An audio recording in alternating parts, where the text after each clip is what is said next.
Good day, Thomas Jefferson Hour podcast listeners. And as always, first and foremost, thank you so much for listening. We're so pleased to have our little world here of the Thomas Jefferson Hour and our faithful friends from around the country. You know, we've been doing these Zoom town meetings of the Jefferson Hour, David, and it's so much fun to actually see some of the people who have written to us over the years, or maybe they're completely new members of the 1776 Club or admirers of the Jefferson Hour, and it's great. We're going to do a lot more of that. But this week, we go back to sort of our tradition, and we have a letter from a man named Doug Stein about the Sedition Act of 1798. And, it's a long time ago, but it's a very, very important subject. And the question is, under what conditions can officials censor or coerce free expression by American citizens? And the Enlightenment, which was that great European-American movement of the late 17th century, the 18th century, and the early 19th, associated with people like Voltaire and John Locke and Dr. Samuel Johnson, and in this country with Franklin and Jefferson. The Enlightenment believed in a virtually unrestrained freedom of expression, that in a free marketplace of ideas, good ideas would drive out the bad ones, and truth would drive out nonsense, and science would drive out superstition. And in fact, the only way to cloud that exchange, that clarifying exchange, was for government to get involved to try to determine what was acceptable speech and what was unacceptable speech. Well, now, in the first weeks of the year 2021, we're having a kind of national hand-wringing debate about false facts, false news, fake news, alternative truth, the platforms that have sometimes helped to spread conspiracy theories, and platforms, frankly, that were used to create the insurrection of January 6th, the attack on the United States Capitol. As everybody knows, Donald Trump was permanently banned from all of the major social media platforms, and there are serious discussions going on around the country about whether that was a wise or appropriate or even legal thing to do. And so this program is timely in a really interesting way, because we're living in kind of I'm afraid to call it a post-truth environment. Looking back at Doug Stein's letter, I'm not certain we really did a good job of answering his original question, which was, if a person gets all of their news and information from one source, as many now do, how can we expect people to find the truth? And really, it's an individual citizen's responsibility, don't you think, to get different sources and as much information as you can and find the truth. Yeah, so I think the reason we didn't go further into the question is that there's a clear and obvious answer, which is that it's on you. You know, if you're taking all your news from MSNBC or QAnon or Newsmax or Fox, then shame on you, because that certainly doesn't put you in a position to really understand the nature of our civic culture, that any person who's ever thought about it is going to want to get a variety of perspectives, and any single perspective, whether it's the one you happen to hold or the one you hate most,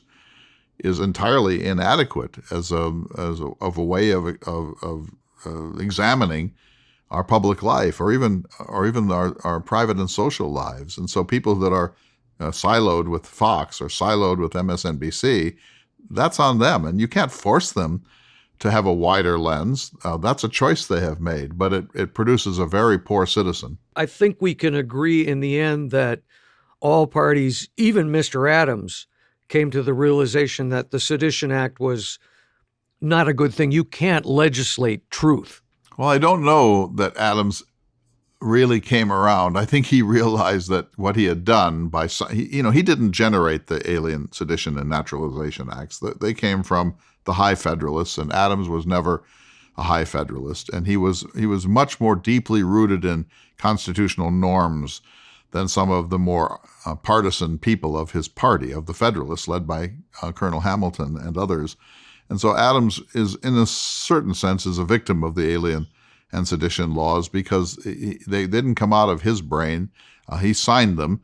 I think he was worried about the French Revolution jumping the Atlantic and really rocking American life, and so he Geez, signed how them. come you're being so nice to Mr. Adams this week? Give Because him it's all this true. understanding. Because it's true. He's a very great man, and I'm not saying he's not responsible, because he signed those laws, and he could have said, no, I can't, however difficult this is, I can't in good conscience sign these bills. He did, because he was worried about national stability. And, he later had that exchange with Jefferson when they renewed their friendship. And he said, things were really rocky in the 1790s, Mr. Jefferson, in Philadelphia, that my servants, the people who lived in our house, were actually beginning to move furniture, to create barricades, and we were going to distribute weapons among them. They were prepared to defend me and Mrs. Adams with their lives. And he said, no doubt, and this is this famous line, he says, because Jefferson was back in Virginia, and he says, no doubt you was fast asleep in philosophic tranquility, Mr. Jefferson. And so I just love that line, because it sort of says, that's a great line. I live in the real world. You live in this sort of bubble of your own utopian, dreamy thinking. And so it's easy for you to say you like a little rebellion now and then, because you've never been in one, Mr. Jefferson. And but that bubble of free thinking that Jefferson lived in left him clear-headed enough to say the Sedition Act is really a bad idea. Yes, and I love Jefferson for this. I'm an absolutist, and I'm sure you heard it in today's program. I am 100% with Jefferson. I do not like censorship of any sort. I do not like platform censorship. I don't like warning labels. I don't like blocking people. I think that's a mistake. I think that it's counterproductive, among other things, because it only emboldens them and gives them greater anger that the establishment is going after their rights. But it also, I think, misunderstands the very purpose of the Enlightenment. And I'm against what's going on our college campuses too, David. I don't think that we should prevent Ann Coulter from speaking at Berkeley. I don't think we should hiss public personalities off the stage. I think we want to hear from every single point of view. And the real criterion of all of this, the nut of the matter, is who gets to decide.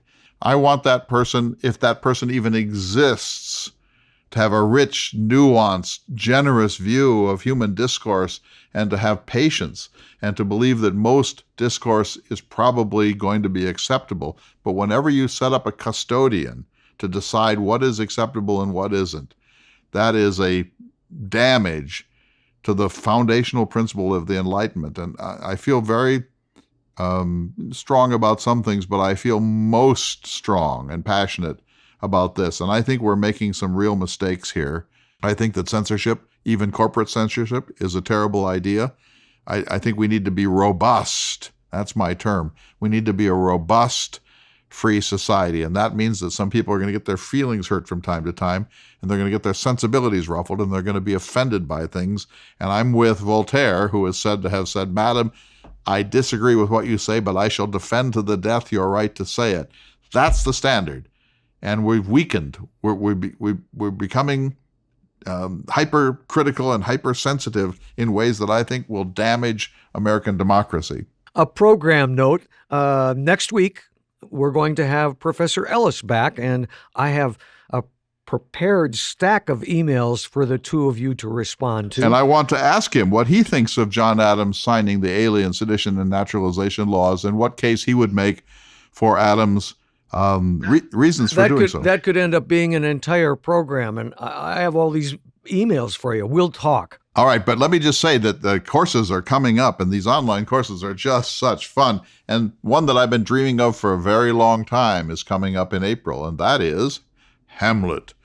Hamlet, Prince of Denmark, Shakespeare's greatest play, maybe the greatest single work of English literature. 4 weeks on Hamlet. I promise you, I will teach you how to read Shakespeare without tears.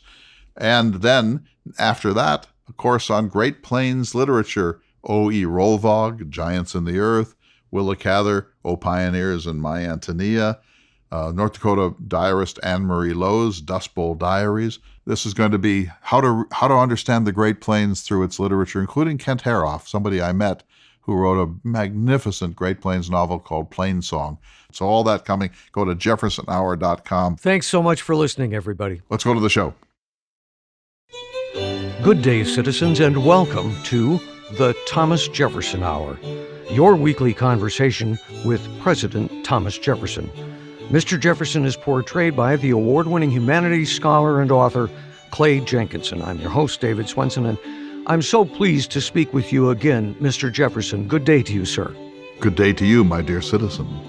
Sir, the last time we spoke, I believe I was whining a bit about how cold it was where I live, and you chided me a bit for choosing to live in such an unhospitable climate. But I must report to you, sir, that as I came out my front door today, it was chilled but pleasant, and the geese were flying overhead, a good sign of spring, and the little birds were gathered around my feeder and chirping away, another good sign of spring.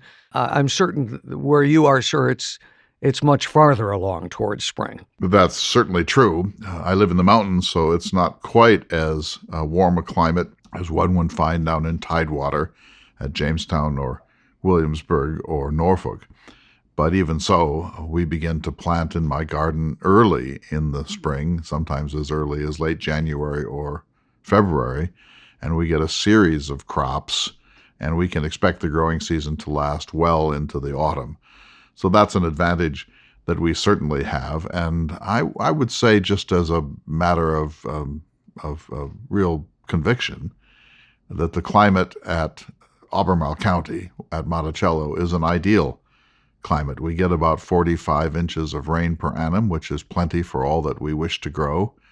I had fireplaces. They were our principal means of heating at Monticello, but I tried to avoid using them as much as possible, except in the very cold months. There was almost no day in my adulthood when I could not either walk in the fields at Monticello or ride my horses. That exercise, the getting away of the drudgery of correspondence, was essential to my happiness. I cannot really contemplate life not in nature. I as well, Mr. Jefferson. Sir, today I've chosen a subject for conversation that I hope you will find agreeable. It stems from a piece of mail that we received from a Mr. Doug Stein. He is asking specifically about the Sedition Act, but he begins his letter by saying, I would ask what your opinion might be on the media we must suffer today. Are we experiencing, in the current alignment of the various media and their silos, an effective deployment of censorship? If a person gets all of their news and information from one source, as many now do, how can we expect to find the truth? What would you do now, Mr. Jefferson? Well, there are several questions there. If people take all of their news from one source with a particular political outlook, that's not a question of censorship. That's a question of choice. And I would say that's a bad choice. In my time, there were partisan newspapers. In fact, there was no differentiation between the editorial policies of the newspapers and their attempts to report the news. Everything was an opinion piece. Everything was an op-ed piece. And the bias, either Federalist or anti-Federalist, either Federalist or Republican, was clear to any reader. And so somebody who really wishes to be informed should not only read the news from his own political perspective, but also that of the other approach, because in a republic, it's really important that we respect those we disagree with. We may disagree powerfully, passionately, sometimes even in anger, but at the end of the day, we share more than what separates us, and it's important that we realize, as I said in my first inaugural address on March 4th, 1801, that every difference of opinion is not a difference of principle, but I would never have contented myself with only reading pro-Jefferson or pro-Republican newspapers. That would not have put me in touch with a large percentage of the American people who viewed the world quite differently from myself. As I stated, Mr. Jefferson, Mr. Stein asked specifically about the Sedition Act, which was really considered the first true test of free speech. In fact, citizens could be imprisoned for simply expressing their political opinions. Yes, it was worthy of the 9th or 10th centuries. It was a fundamental violation of the Bill of Rights. Here we were, just a few years into our national experiment. We had our first international crisis, the Quasi War between the United States and one portion of revolutionary France. I think my predecessor, John Adams, panicked. He gave a very warlike speech to Congress. He called for the mobilization of the American people and a great number of troops, an expanded Navy. He broke the budget in order to pay for all of this. And it seemed to me that that was a terrible mistake, that careful negotiation would have resolved the differences between ourselves and France. This overreaction then led to the passage of several laws which were appalling. The Alien Law, the Sedition Law, and the two naturalization laws. The naturalization laws expanded from 5 to 14 years, the amount of time you needed to be in this country to become an American citizen. This effectively prevented new immigrants from the full rights of American citizenship. The Alien Law enabled the executive to expel from this country, to banish from the United States anyone who was foreign-born and regarded as a significant security threat, and this without due process. And then finally, the odious Sedition Law made it a crime to criticize the administration of John Adams, to criticize the government of the United States. And this was used in a very draconian fashion. One person was jailed for celebrating at a maypole, of all things. And the most bland and innocuous criticisms of the way John Adams was attending foreign affairs were regarded as seditious speech, and good people who were essentially just good patriots, were thrown into prison over this arbitrarily and without due process. When I became the third president of the United States in March of 1801, I released from prison all of those who were still being incarcerated under the Sedition Law, and where possible, I remitted their fines. It was passed by the Fifth Congress, and Federalists championed this bill. Do you have any idea why, sir? Well, they were protecting the United States as they saw it. They were also protecting their own rule, and they were frightened of these new immigrants. The French Revolution and the revolution in Santo Domingo in the Caribbean sent refugees to our shores. These refugees almost certainly became advocates of my own political party, the small r Republican Party, the Jeffersonian Republican Party. The Federalists feared these new immigrants because they brought French ideas and Enlightened ideas to this country, and they assumed that their own power, their monopoly on the government of the United States, would be undercut by any large acquisition of new citizens of the United States. So they wanted to do everything they could to prevent this, and these measures were partly that. The thing that really needs to be remembered here is that the Bill of Rights is not particularly important during times of peace, calm, prosperity, and quiet. Its value comes in times of crisis. We don't need to protect speech that is comfortable and responsible and harmonious. If we're a free society, we need to protect speech that is critical, offensive, obnoxious, that challenges the status quo. And that will be seen by the government in power as horrific, unacceptable, maybe treasonous. But that's why we need the First Amendment. And we can disagree, but we disagree as rational friends. But when you stop up the press and only allow those things to be circulated that agree with your own government's administrative policies, then the whole idea of honest debate in a free society that leads to better wisdom has been damaged. The freedom of the press must be not an absolute, but a near absolute. And people in power have got to get it into their heads that it is better to live with some criticism, even unfair criticism, than to censor the press and to create a society of sheep. During this time, Mr. Jefferson, the newspapers were the primary source of information. The Sedition Act was directed particularly at newspapers, was it not? Yes, although some public speeches were also the targets of the persecutions. Remember that in my time, church attendance was much higher than it has subsequently become, and church was much more than the place of worship. It was also a kind of a weekly meeting house, and people got much of their news either informally or from the pulpit itself. And so there were a few other avenues of expression, taverns, of course. There were broadsides, that is one-page poster-like statements nailed up onto walls and fences and so on.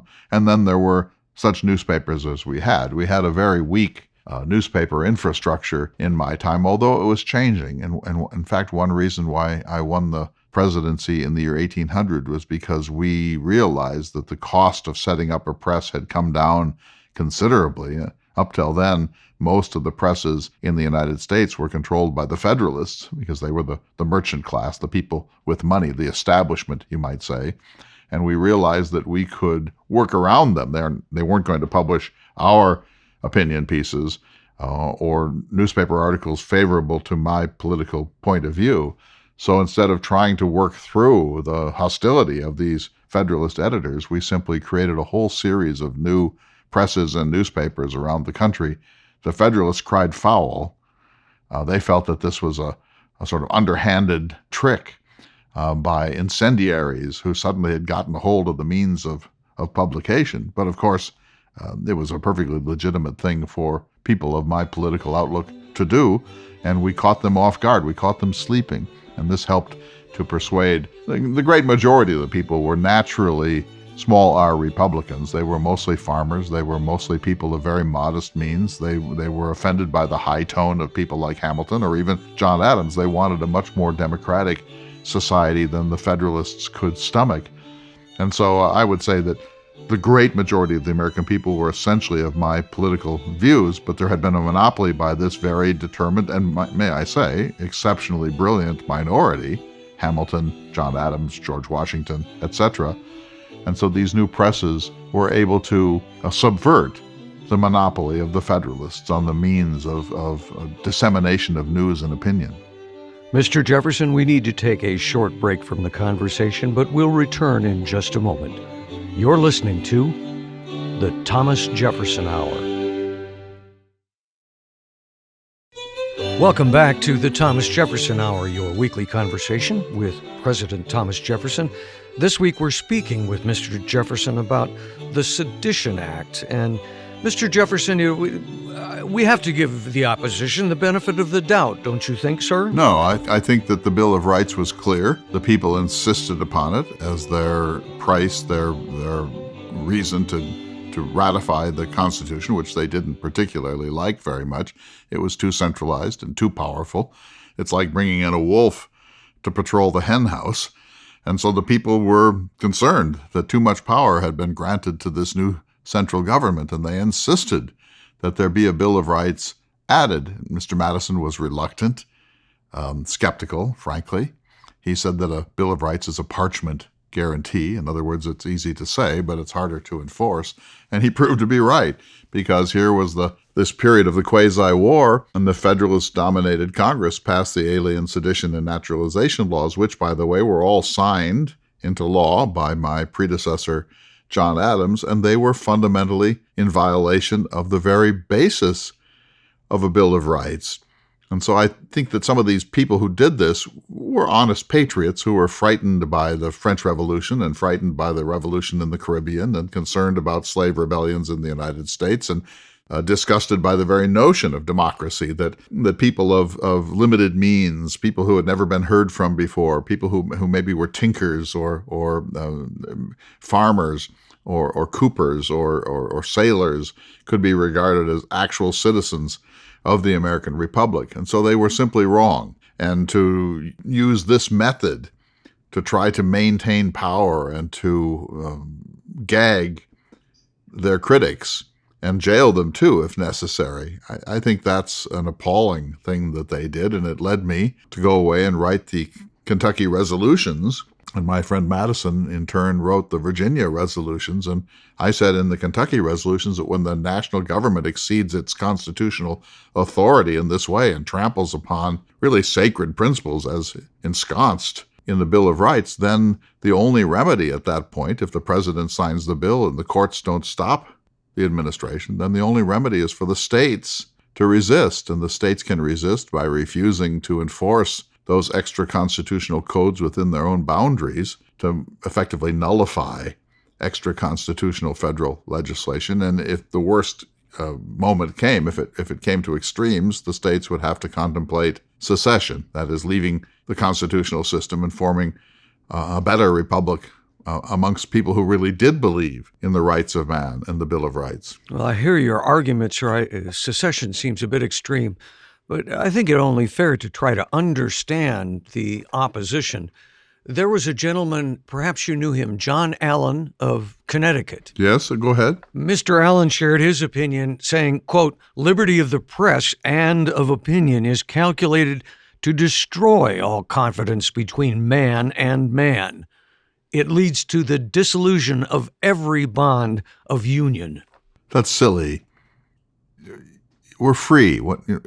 If we live in a state of nature without any government, we can say anything we want and publish anything we please, and there's simply no limit.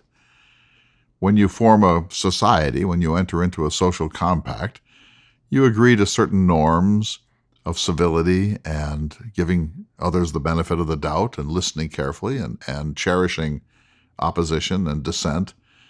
We need to remember that our freedoms are essential to human happiness, to human thriving, and that we can't, every time there's a war scare or an international incident or some panic or other, we can't clamp down the freedom of expression just because it's suddenly inconvenient to us.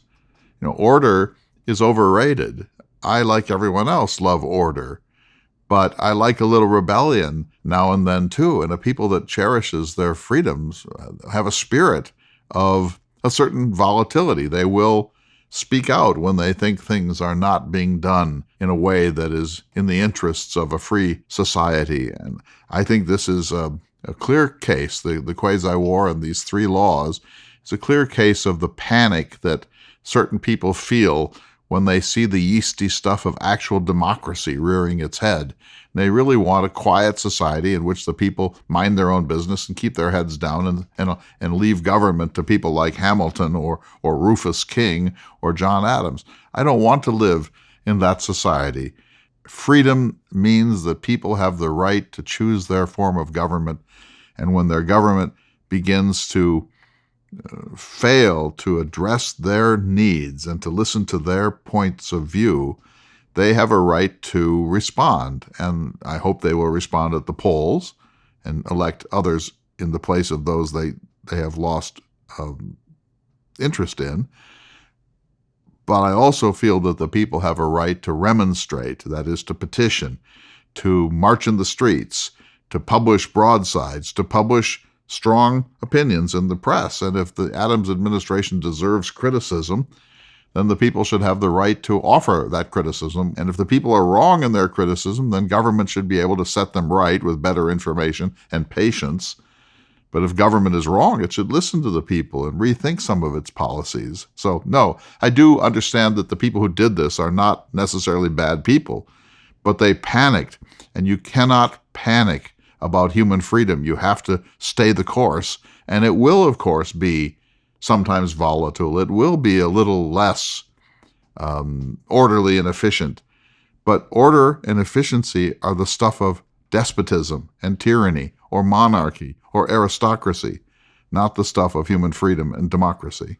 Perhaps we should reflect on what your good friend James Madison wrote about the Sedition Act. He said, "What will be the situation of the people? Not free, because they will be compelled to make their election between competitors whose pretensions they are not permitted by act equally to examine, to discuss, and to ascertain." Exactly. I would have said it a little more boldly, perhaps, but we don't know how to respond to public and administrative policies unless we know what they are. So we need a free press to report what is actually happening. And we need to know how these policies sit with the people. And you can't know that if you gag the people and prevent them from speaking out. what's the purpose of the American Revolution if we're going to create a society in which the establishment gets to decide what is okay and what is not okay in human discourse? It's the other way around. The people are in charge, and the government is their agent. And when their agent appears to be making a hash of it or pursuing the wrong policies, then the people must correct that government. And they're not always going to do so in the most civil and polite terms.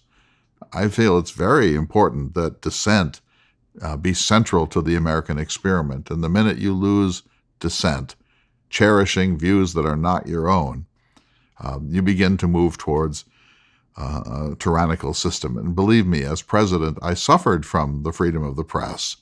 I was accused of all sorts of things. I was misrepresented in some really important ways. Facts were made up about me that weren't true. Rumors were circulated that had no basis in fact. I was characterized in ways that nobody who ever knew me could have recognized. And so I was often frustrated and sometimes angered by the excesses and the licentiousness of the press, the mischaracterizations of everything that I attempted to do. Of course, this is, I think, the feeling of every person who has ever been a public figure. But that's the price of living in America and not in Russia or China or a papal society like that of Central Italy. If you want to live in a world of freedom, then there's going to be some disruption in the orderly norms of a society. We've been talking about it in somewhat abstract terms, sir, but you just put a personal note onto it, talking about how you were attacked in the press. So I have to think of the men who instigated this act. I think of John Adams. He was savaged in the press. And I can't help but wonder if that didn't have something to do with enacting the law. I know he was married to a woman who was quite unhappy about the way he was treated in the press. Well, first of all, he's a friend of mine, and he's a very good man.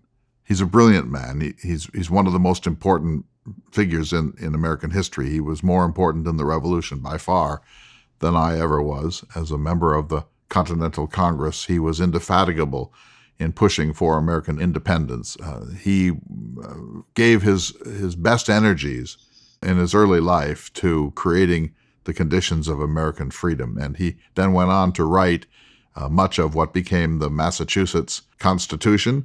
He became an important figure as a scholar in outlining the history of constitutions, particularly those that had been adopted by the 13 new states following the Declaration of Independence. He was a good man. He was in many respects a great man. He was savaged by the press.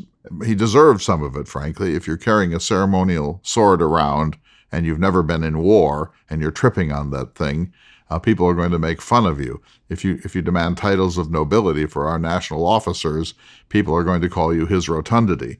If you're pompous about your constitutional theories and have a kind of scolding attitude towards opposition, you're going to take some criticism. But even so, some of the criticism leveled at him was unfair.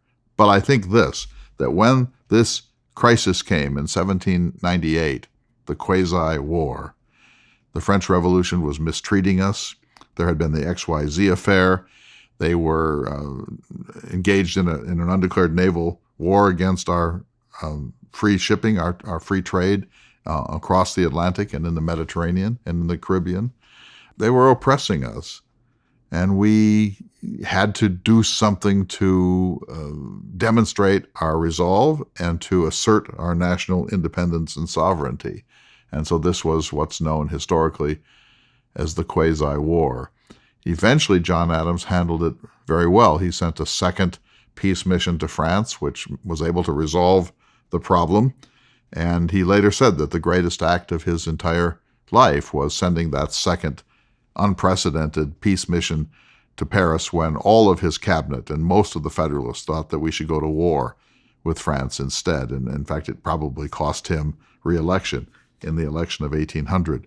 So he eventually did the right thing. But in the short term, he panicked and the Federalists panicked and the establishment of the United States panicked, and they didn't realize that volatility was going to be one of the characteristics of a free society, and that this is something that you need to be very patient with and tolerant with, and you need to bend over backwards to cherish the Bill of Rights, even when it seems inconvenient, even profoundly inconvenient for you to do so.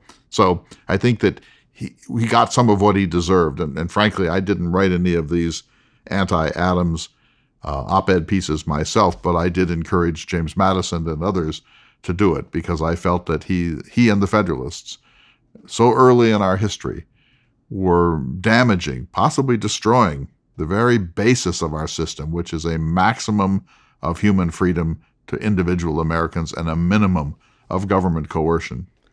After the Sedition Act became law, it proved to be very unpopular with the American public.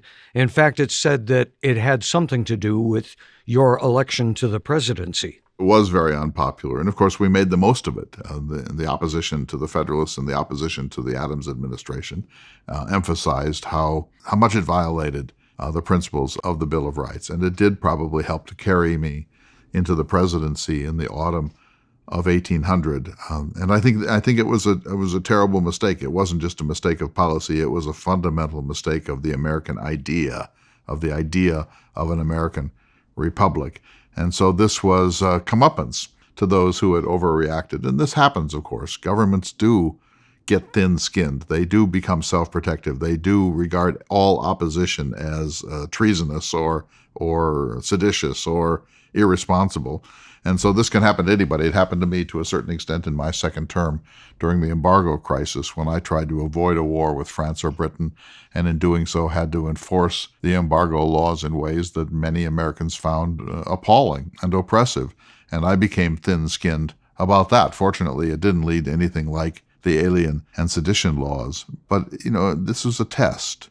And I think, frankly, that the Federalists profoundly failed the test, and John Adams failed it too. Now, I should say, as a matter of historical accuracy, that I was the presiding officer of the United States Senate when this bill was passed. And so I was sitting there when the Senate passed these three laws, and I signed them too, because the vice president does that. Now, that doesn't mean I endorse them, but as a matter of form, when the bills have been duly passed, the Vice President of the United States signs the act before it is sent on to John Adams. And later in life, when we had renewed our correspondence, he sort of threw that in my face and said, "Well, Mr. Jefferson, you signed it too."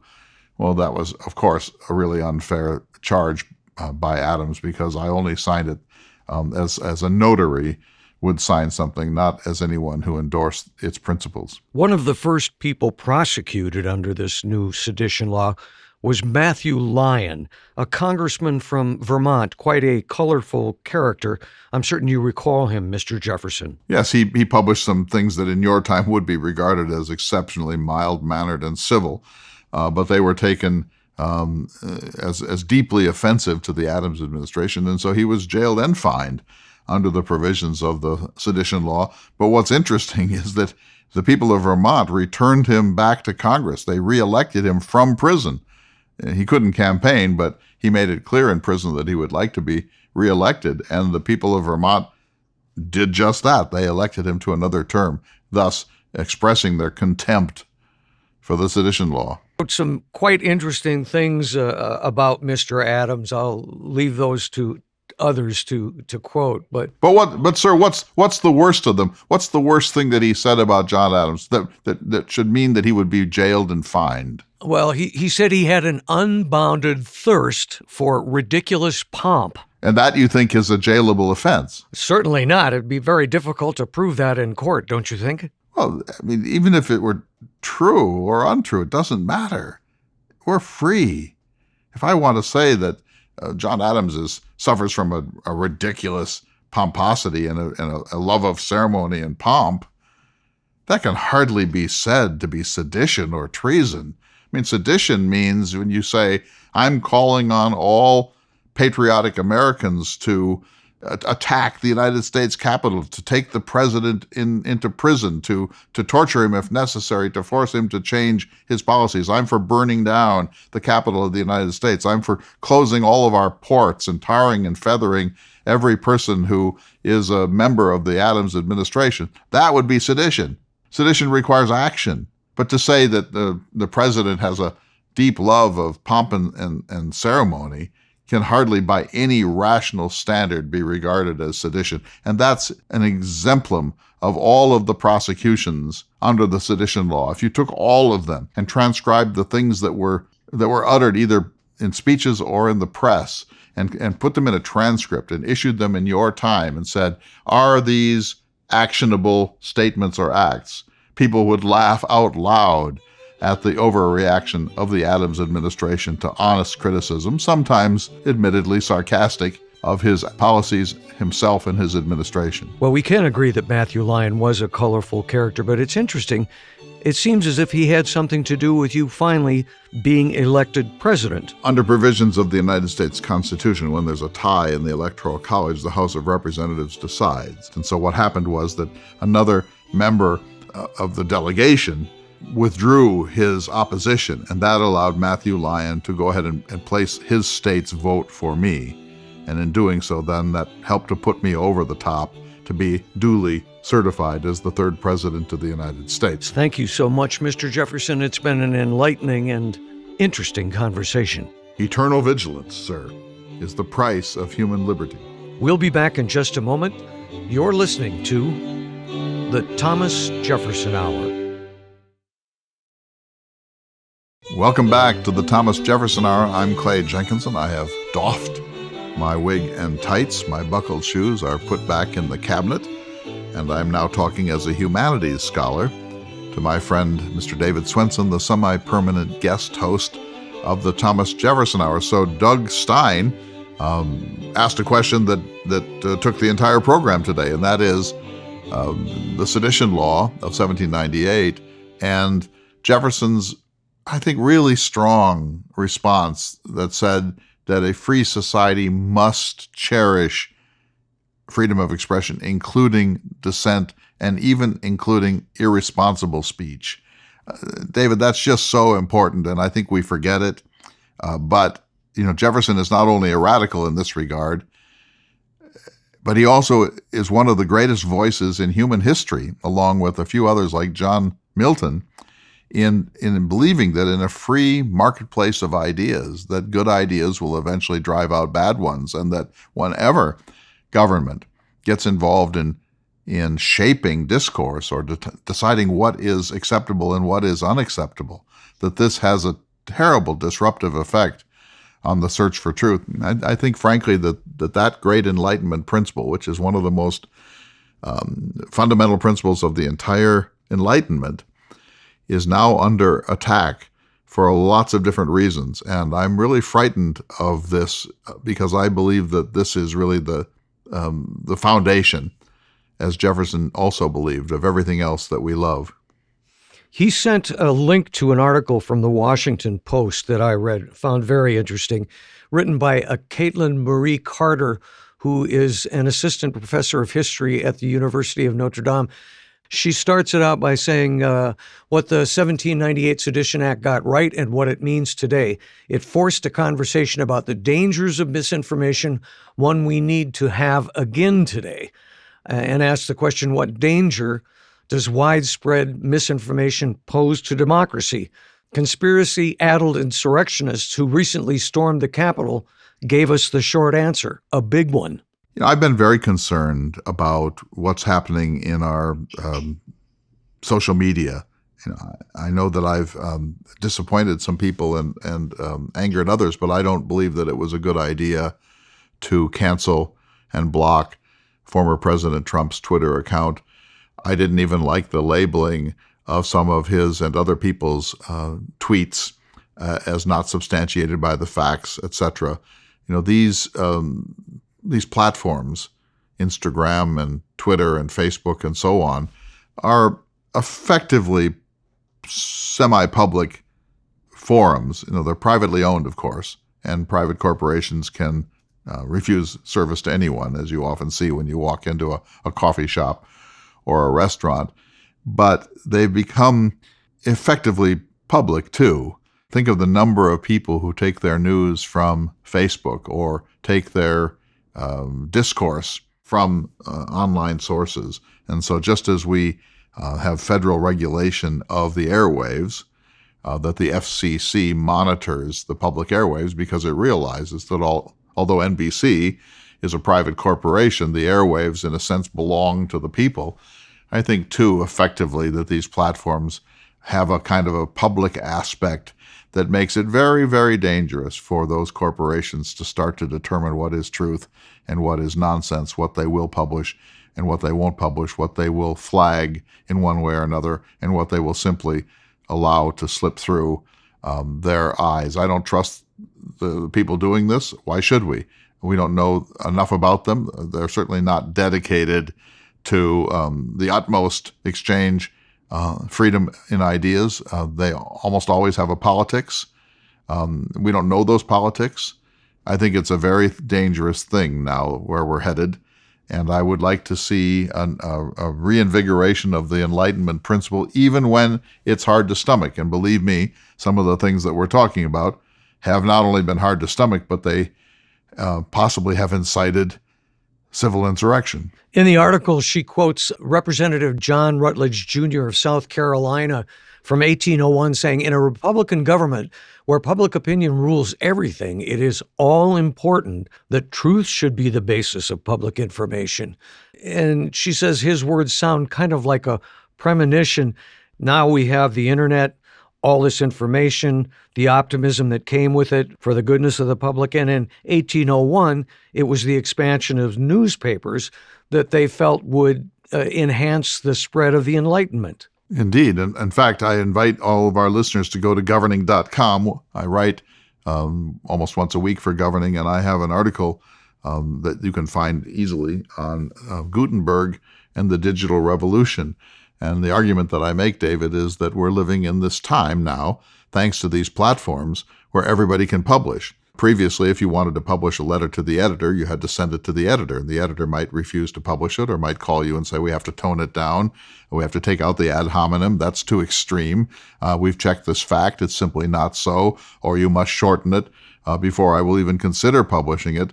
That kind of gatekeeper is gone now, and anybody can publish on your own blog, your own platform, or most of the social media platforms. And so suddenly, for the first time in human history, average people have access to the press. I'm using that word sort of in air quotes.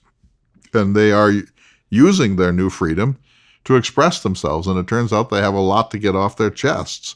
And they're not always very civil about it. And it's very upsetting in some ways. I have been victimized by this to a certain degree. I suppose everybody who is a semi-public figure has. But it's part of the yeasty stuff of human freedom that these people who have been basically gagged because they did not have access to the means of publication, not even to the local newspaper, except under certain controlled conditions. Before that, it was you had to have a mimeograph machine or make some slick copies at your local post office to hand out on the street corner. But now everybody can publish, and the design software is so great that everything looks pretty spiffy. Wraparound text and beautiful photographs and captions and headlines and formatting of a sort that is breathtaking. And so this has really created a whole new world, and it's a volatile and somewhat disturbing world, but it's freedom.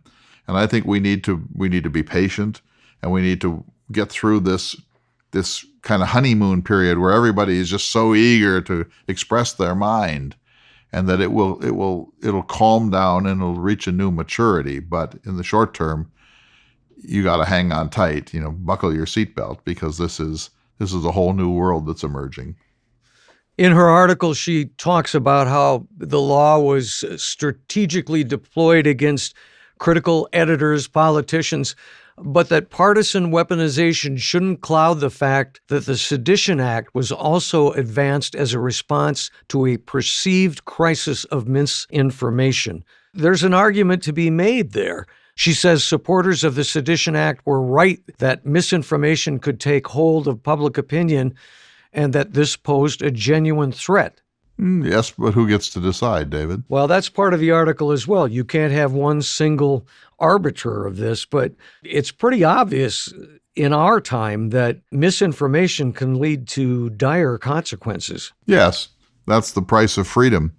Jefferson's answer is let freedom ring, that this will get sorted out in the free marketplace of ideas. There's always been misinformation. There's always been fake news. There have always been alternative truths.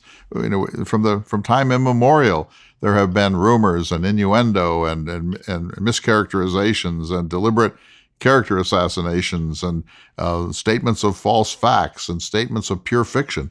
This is the very nature of human discourse. And so Jefferson's answer is stand back, buckle up, and develop your critical thinking skills. But if you're going to let anybody, whether it's John Roberts or Alan Dershowitz or AOC, be the judge and decide what is permissible and what is not, then you're essentially in a censored society. Agreed. I'm just looking for a way out of this.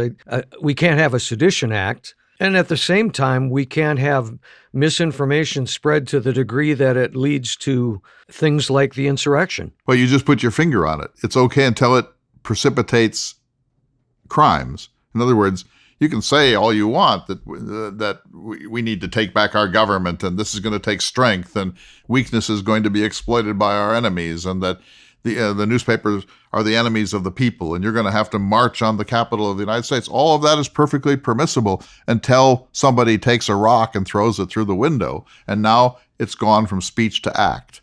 And so, of course, we all know that there are some limits on freedom of expression. And the most famous, of course, is shouting fire in a crowded theater. And so there are some limits on it, but we should bend over backwards to have as few as possible. And Jefferson's view, and I'm only now speaking for him, is that everything is okay until it leads to an act that is a crime.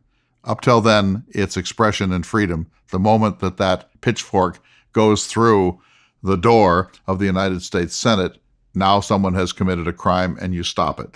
That's the great Enlightenment theory. And in the end, Jefferson just let the Sedition Act expire.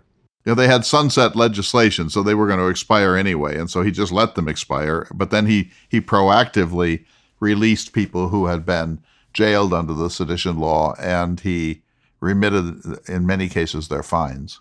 Jefferson and Adams discussed this later in life. Did Adams ever own up to it and say, okay, this was a mistake?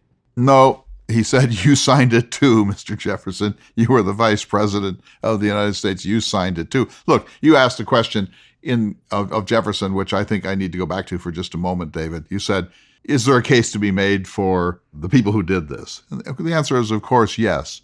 We're a tiny, fragile, new republic sitting on the eastern seaboard. Our roots are not very deep yet. Our traditions are not very solid. We're an experiment. We've had trouble. Under the Articles of Confederation, we approached collapse. We now have a new Constitution of the United States. We're feeling our way through a dangerous world. We're an idealistic society with almost no army and no navy. That puts us up against France, the colossus on land, and England, this colossus at sea.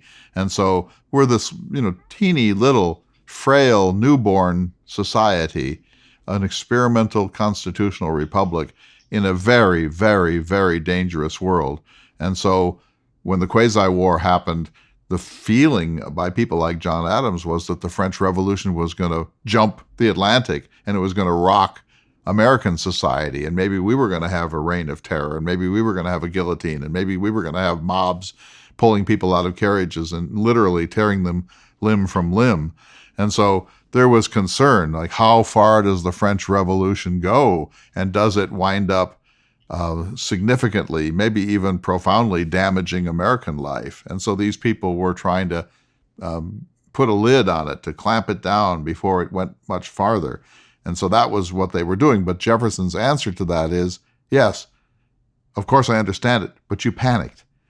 And you can't panic in a free society. You have to let freedom work itself out. And yes, there will be some unpleasant things that happen. There will be burnings in effigy. Someone might throw a rock through a courthouse window. I mean, yes, there will be some things that are hard to stomach, but Jefferson saw Shays' Rebellion in Massachusetts in 1786 as on the whole, a healthy thing.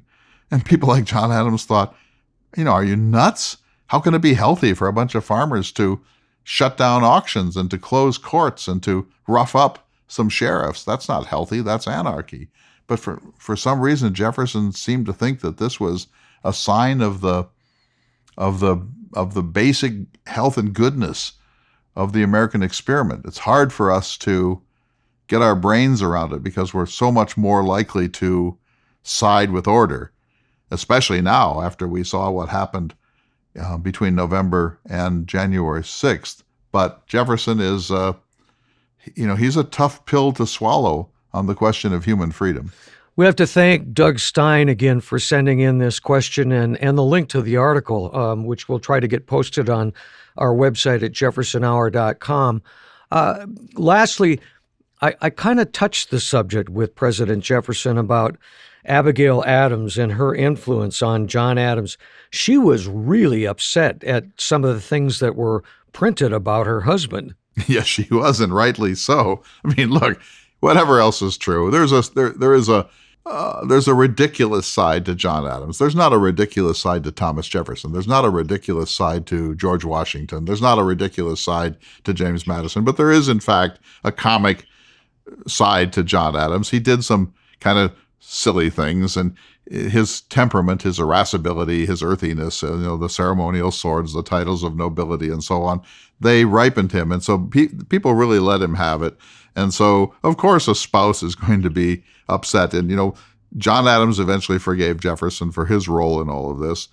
John Quincy Adams sort of almost forgave Jefferson for his role in all this. Abigail Adams had a hard time ever believing that Jefferson was okay again because she remembered that he was behind some of these attacks on her husband. And, whether John Adams had this side that I'm suggesting is immaterial. He was a very, very great man, and he did one of the greatest things that any president has ever done at a time when fighting a war against France would have been immensely popular and would have certainly reelected him in the election of 1800. He chose the harder path, and he sent the second peace delegation to France against not only the will, but against the shouts and dismissive comments of his cabinet and all the high Federalists. They hated what he did, and they hated him for what he did. And you know what? He solved the problem and left us in peace. And that is an achievement of just unbelievable integrity, and it cost him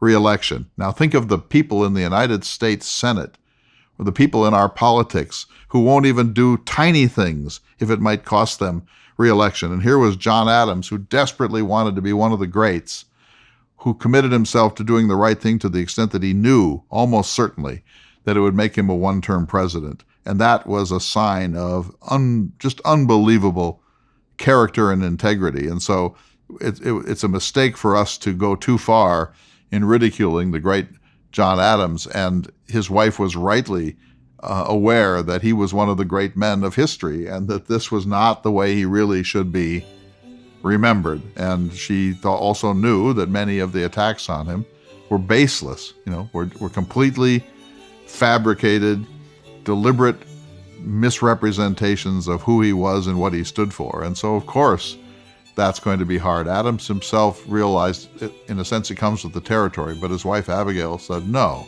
it doesn't come with the territory. A kind of public that would do this is a public that does not deserve democracy. But David, I've so enjoyed this, and thanks to Doug Stein. People should know my course on Hamlet is coming up, and people can sign up on our website, jeffersonhour.com. There's also a course coming in May on Great Plains literature, Willa Cather and Anne-Marie Lowe and O.E. Rollvaugh and Laura Ingalls Wilder. So all of that, go to the website, jeffersonhour.com. That's where we store everything. You can find archives, and we are so delighted to have questions like that one that was sent to us this week by Doug Stein. We'll see you all next week for another exciting edition of the Thomas Jefferson Hour. The Thomas Jefferson Hour is brought to you each week by Dakota Sky Education. The program is distributed nationally by Prairie Public.